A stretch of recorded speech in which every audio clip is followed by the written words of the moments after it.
মুহররমের 10 তারিখ এবারে হতে আশুরা। আশুরা কি হারণে মূল্যবান? অসংখ্য ঘটনা আছে, অসংখ্য। সৈয়দুনা আদম আলাইহিস সালাম হতে আরম্ভ করি আজ পর্যন্ত এবং কিয়ামত পর্যন্ত মুহররমের 10 তারিখ অনেক কিছু ঘটনা ঘটিবার আছে, ঘটছে। আল্লাহ তাআলা যদি তৌফিক দেয়, এই ঘটনা সম্বলিত বর্ণনা আগামী জুমার মধ্যে ইনশাআল্লাহ আলোচনা হইব।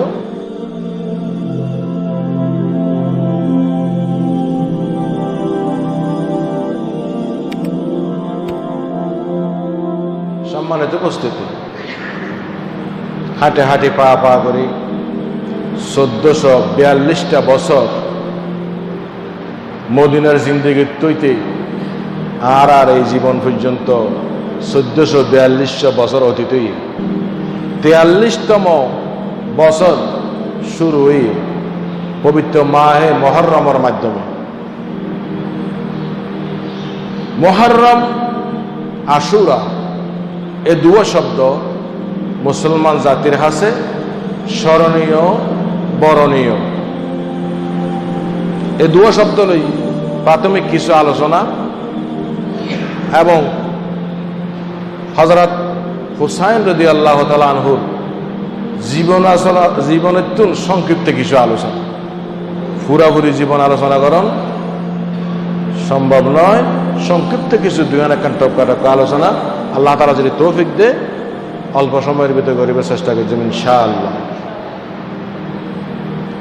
মুহররম শব্দের অর্থ হইলে সম্মানিত। আল্লাহ তাআলা মাস এবারে সম্মানিত করে রেখে বছরের মধ্যে 12 মাস, 12 মাসের তো 4 মাসের আল্লাহ বাঁচলে শাওয়াল, জিলকদ, জিলহজ, মুহররম। এই মুহররম মাস এবার আল্লাহর সম্মানিত মাস। আল মুহররম শাহরুল্লাহ, মুহররম মাস এবারে আল্লাহর মাস বলে হয়। কিয়া এই মাসের সম্মানার্থে, এ মাসের ইজ্জত আল্লাহ তাম পৃথিবীর মানুষের উপরে যুদ্ধ বিগ্রহ, মারামারি হারাম। শুধু হারাক আবার হাসি বিষয় নয়, সমগ্র পৃথিবী ব্যাপী মুহররম মাসের মধ্যে মারামারি করার নান, যুদ্ধ করার নান, তর্কাতর্কি করার নান আল্লাহ হারাম করে দিয়ে এই হিসাবে মুহররম মাস। আলহামদুলিল্লাহ, মুহররম মাস সম্মানিত মাস, যুদ্ধ বিগ্রহ হারামকৃত মাস। এই মুহররম মাসের আরোগ্য শব্দ হচ্ছে আশুরা। আশুরা শব্দ হচ্ছে 10ম তারিখ। মুহররম মাসের 10ম তারিখে আশুরা হয়। সারা পৃথিবী ব্যাপী আশুরা হিসেবে পরিচিত। এই মুহররম মাস আশুরারে আমরা কিভাবে পালন করছম, কিভাবে সম্মান দিয়ম, হাদিসের বিচারে রাসূল পাক সাল্লাল্লাহু আলাইহি ওয়াসাল্লামের হাদিসের আয়নায় যেভাবে হয় আর এভাবে করছম। ইয়ার ব্যতিক্রম অনেক কিছু আমরা করতাম না।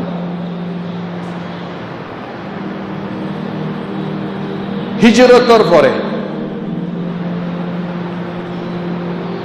রাসূল করিম সাল্লাল্লাহু আলাইহি ওয়াসাল্লাম মদিনা শরীফ যাইয়ে দেখেন দে ইহুদি হলে মুহররমের 10 তারিখ রোজা রাখে।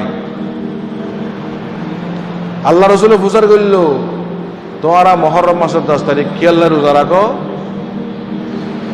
ইহুদির উলামায়ে কেরাম এবং সাধারণ মানুষ হলে জবাবদের আর নবী মূসা আলাইহিস সালাতু ওয়াস সালামরে ফেরাউনে নির্যাতন করি কি দৌড়াইয়ে নির্দরিয়াত পাহাড়ে কুলজুমত ফেলাই অনেক সাধনার পরে পাহাড়ে কুলজুমতুন মূসা আলাইহিস সালাতু ওয়াস সালাম আল্লাহর মেহেরবানিতে কুলদরিত ফেরগি। মুহররমের 10 তারিখ মূসা আলাইহিস সালাতু ওয়াস সালামর সৈন্য সামন্ত সহ কুলদরিত ফেরকে দিয়েন আল্লাহ বলি, এবং একই সময়ে ফেরাউনের লস্কর সমুদ্রের মধ্যে আল্লাহ তাআলা ডুবাই মার্কে দেয় যেন শুকরিয়া স্বরূপ আর রোজা পালন করি। আর কি আল্লাহ করো ওটা আর করি দে আর পয়গাম্বর আর রসুল হযরত মূসা আলাইহিস সালাতু ওয়াস সালাম কুহু তুরুর মধ্যে যায় আল্লাহ হতা হইয়ে মুহররমের 10 তারিখ এদিন উগ্গা কিতাব দিল তৌরাত কিতাব, এই কিতাবই মুহররমের 10 তারিখ দিয়ে দেই আর দিক নির্দেশনা পাই জীবন চালার পথ তৈ পাই শুকরিয়া স্বরূপ আর রোজা রাখি।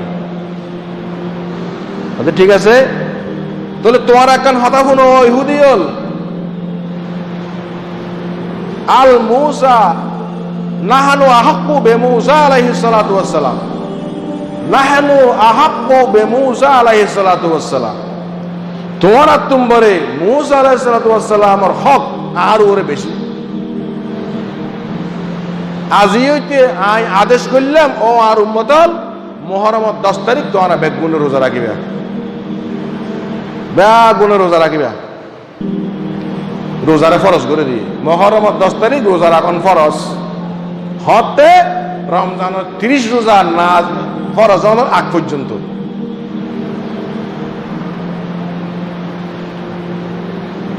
সাহাবায়ে কেরাম রাসূল করিম সাল্লাল্লাহু আলাইহি ওয়াসাল্লামের কাছে প্রশ্ন রাখেন, ইয়া রাসূলুল্লাহ ইহুদি হলে রোজা রাখে আর যদি রোজা রাখি দেখতে তো আর ইহুদির কথা মানের ভাল লাগে আর তো ইসলাম ধর্মের কথা মানের ভাল না লাগে আর তো কেন কেন লাগে নাকি তোরা তো কেন কেন লাগে হতে তোলে আগামী বছর হইতে তোরা হয়তো 9-10 অথবা 10-11 হাদিস শরীফে বর্ণনা নিলাইছে 9-10 অথবা 10-11 মিলে এর দুয়ার রোজা রাখিবে জাহানো দুয়া। আর হাদিসের বর্ণনা হিসেবে আয় যদি বাঁচি থাকি আগামী বছর 9 তারিখ এবং 10 তারিখ দুদিন রোজা থাকতাম সুবহানাল্লাহ। তাহলে আর দায়িত্ব দিয়ে মুহররমের আশুরা পালন করেন মানে মুহররমের 9 তারিখ 10 তারিখ দুবার রোজা থাকুন, দুবার রোজা থাকুন না আগে ফরজ আছিল এখন সুন্নতে মুআক্কাদা। রমজানের রোজার পরে সব চাইতে দামি রোজা হইলে মুহররমের রোজা, এহতার মধ্যে হলিকার সন্দেহ নাই। রমজানের রোজার পরে সব চাইতে দামি রোজা হইলে মুহররমের 10 তারিখের রোজা। হযরতে উম্মাহাতুল মুমিনিন হযরত সালমা রাদিয়াল্লাহু তাআলা আনহা বর্ণনা করেন, হযরত আল্লাহর রাসূল হনদিন জীবনত মুহররমের রোজারে বাদ দিতে আইনও দেখি এবং ফজরের দূরে হাত সুন্নত ফরজে বাদ দিতে আইনও দেখি আনদিলে হাদিস রওয়ায়াত করছে। মুহররমের 10 তারিখের রোজা থাকিলে আর কি লাভ? হাদিস শরীফত বর্ণনা আছে যে অতীতর 1 বছরের গুনাহে সগীরা এই মুহররমের 10 তারিখের রোজা থাকার কারণে আল্লাহ সম্পূর্ণ মাফ করে দিব। আলহামদুলিল্লাহ। এক পর্যায়ে রাসূলের সুন্নত পালন হইব আর এক পর্যায়ে নিজের জীবনের গুনাহ মাফ হইব। এই হিসেবে আর মুহররমের 10 তারিখ রোজা পালন করেন না ইহুদি হলর আদর্শ নয়, নবী মুহাম্মদ রাসূলুল্লাহ সাল্লাল্লাহু আলাইহি ওয়াসাল্লামের নির্দেশ, আল্লাহ রাসূলের হুকুম এবং আল্লাহ রাসূলের সুন্নত। আল্লাহ রাসূল হনদিন এবং আল্লাহ রাসূলের সাহাবায়ে কেরাম হলে হনদিন মুহররমের রোজারে বাদ ন দেয় তো আর আমরা কেল্লা বাদ দিতাম। মুহররমের 10 তারিখে ছোট বড় শিক্ষিত অশিক্ষিত পেশাজীবী কর্মজীবী শ্রমজীবী যাই হোক না কেন মুহররমের 10 তারিখ 9 তারিখ দুয়ার রোজা থাকে বলা বলে অনুরোধ রাখিলাম। আল্লাহ তাআলা বেগুনের রাখিবার তৌফিক দান, আমিন। সম্মানিত উপস্থিতি, মুহররমের 10 তারিখ ইবারা হতে আশুরা। আশুরা কি হারণে মূল্যবান? অসংখ্য ঘটনা আছে, অসংখ্য। সৈয়দুনা আদম আলাইহিস সালাম হতে আরম্ভ করি